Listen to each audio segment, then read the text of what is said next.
Sa mga billboard na illegal na pagkakakabit, yan po ay pinag-utos na tanggalin ng Quezon City Government mula kahapon. Kahapon nga po ay sinimulan na yung pagbabaklas sa mga prominenteng billboard sa kahaba ng EDSA na bukod sa walang permit, masyado rin daw ito mabigat para sa gusali kung saan ito itinayo. Narito ang aking mainit na balita. Ito na marahil ang isa sa mga pinaka-prominenteng billboard structure sa southbound lane ng EDSA. Ilang taon na itong nakatayo sa ibabaw ng EDSA Centrum Building sa kanto ng Kamuning at EDSA Quezon City.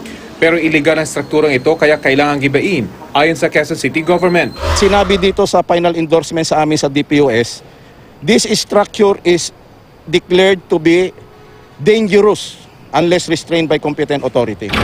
Wala raw itong kaukulang permit mula sa Department of Building Official ng lungsod. Ayon sa DPUS, Hunyo pa noong nakarang taon nang bigyan nila ng notice ang may-ari ng billboard na kunan ito ng permit at iayon sa building code. Pero hindi raw ito natugunan.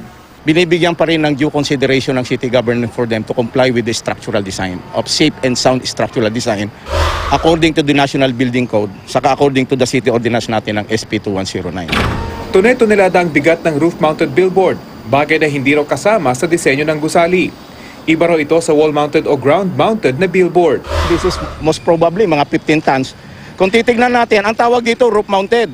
So yung pundasyon nito ay nandoon lang sa biga ng roof ng building na ito. So ang tendency nito, in times of disaster, may possibility ito na mag-collapse. Matapos bigyan ng permiso ang mga nagbabaklas, hindi na humarap sa camera ang building administrator. 6 na raw ang mga billboards na na-demolish ng DPUS. Ang iba sa mga ito, nag-self-demolish na.